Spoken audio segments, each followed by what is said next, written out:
Today here, but Alan Moffat's, I'm not quite sure. You're a local master of weather, aren't you? Oh, yes, master. Well, the clouds are high, so I doubt whether we're going to see a real downpour, but it's grey, and where there's clouds, there could be... It's causing the drivers some concern about tyres and so forth. Yesterday, of course, the man to beat was Peter Brock, the veteran, who put on such an outstanding performance coming through the traffic when everyone was expecting a Ford to win. But there was Brocky going on to score his 51st provisional pole. Soft rubber yesterday, but today's weather, well, we're not quite sure about. Very, very black and overcast clouds. The suggestion is, of course, today that it will rain and lash the circuit later in the afternoon. Well, let's have a look at how the top 5 yesterday. But the draw this morning for the Peter Jackson Dash, the top man turned out to be John Bowe. Peter Brock has drawn position 5. John, position number 1. That's the way it goes. You're not going to complain. Well, this might be justice, mate, after Simmons Plains, but, you know, I mean, obviously, I'm happy about it. Obviously, everyone is very tight. 3 Fords, 3 Holdens in the top 6. It should be fantastic. Well, it's a great circuit, and, you know, all the top guys are very much on the pace, so it should be really good racing. So cars out on the track at the moment, warming up those tyres. Let's take a look how they line up for the Peter Jackson Dash after the draw this morning. John Bowe, bad luck in Tasmania, good luck today. He's on pole for the Dash with a 1:34.75 qualifying time yesterday, and Alan Jones has moved up from the back row to start on the outside of the front row. Row number 2, made up of Glenn Seaton and the Peter Jackson Falcon on the inside, Mark Scape and the Winfield Commodore on the outside. And Peter Brock, 51st career pole yesterday, counts for very little. He's back to 5, and his teammate Thomas Mazzera should keep him good company. I don't know where the pace car is going to turn. Yes, it will turn just past the pits here and get them away to a good start. Go, racing, Bowe the winner. Over the crest and down the hill, and Bowe's trying to protect the line, and look at Scaife moving across. He's trying to work out who's got the fast line to the turn, but Jones around the outside. Scaife picks up Seaton, dismisses him, moves to 3rd as they head down into the left-hander. Beautiful move by Jones.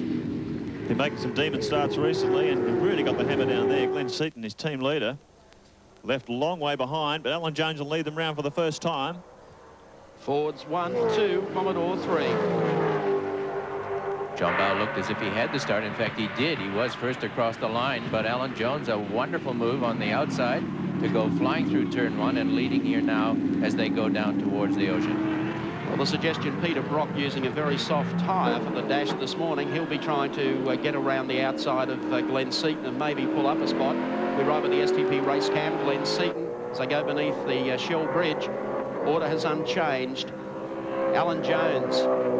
Car sounds beautiful this morning. John Bowe back in 2nd. Mark Scape would like to split the pair of them. Glenn Seaton sits in behind Scape. And then it's Peter Brock over Thomas Mazzera. Very cold temperatures at Phillip Island today. Strong wind blowing across the circuit. Forecast of rain. Everyone locking up their brakes. I think everything will be pretty cold out the circuit at the moment. A bit too cold, Mark. Yes, yeah. They most of them have got their brake ducts taped off to stop the air going through to the duct. But you saw Glenn Seaton there lock one up. This is where the race is for 3rd.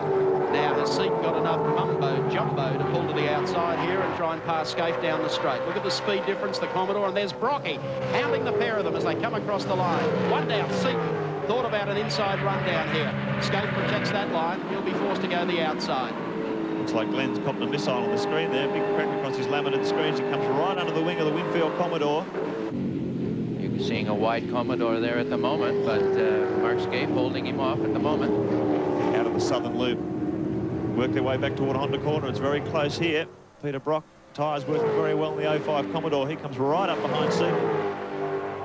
Thomas Mazzera rounds out the 6, so it's Jones still holding control over John Bowe. Scaife, Glenn Seaton coming under increasing pressure from the Holden Racing Team Commodores, Peter Brock and Thomas Mazzera. He misses a gear as we take the STP race cam. And the Glenn Seaton car, this will show you what's going on behind. There's Brocky. Moving right, looking for an inside pass here as they exit that turn.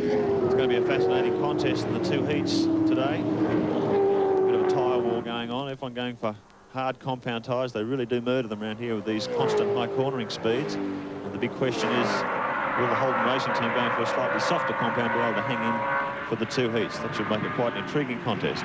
Oh. There's Alan Jones, the Peter Jackson Falcon, the exit to that turn. Nice wide swerve there, trying to protect his tyres. Through the 7 Sport sweeper now, so Jones has been able to drift away from John Bowe. There's the gap. So AJ giving his PJ team some hope here at Phillip Island. I would think Glenn Seaton would be horribly disappointed. He did start in the second row and had a chance there at Scaife, and he's drifted well back behind Scaife. Maybe just protecting the tyres, who knows? He could be at this stage. He's still going to get a good starting position, Mike, and every lap is going to count here for the 2 heats. Tires must be used in the dash. Qualified yesterday, used in the dash and in the 2 heats. Well, they're coming up now to the final corner. It'll be Alan Jones, the Peter Jackson Falcon, out to 5 car lengths as he swings through here. The wide open spaces now of the front straight at Phillip Island. The checkered flag ready to unfurl. Payday for AJ as he gets it across the line. 2nd to Bow, 3rd to Scaife, 4th to Seaton, 5th to Brock, and 6th to Thomas Mazera. Alan Jones, the Ford, obviously likes the Phillip Island track. Are we finally going to see the Falcon flag fly today?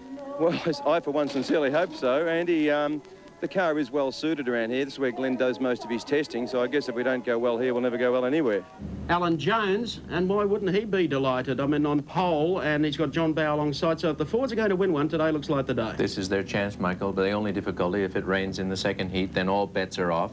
They can go to any rain tire they want, and that will make it really interesting. Promises to be an interesting day here, Sandy, for Sydney, Brisbane and Perth viewers. Live action from Phillip Island from 12 o'clock through till 2. Back between 5 and 6. And for our Adelaide and Melbourne viewers tonight, after the movie. Back to you, mate.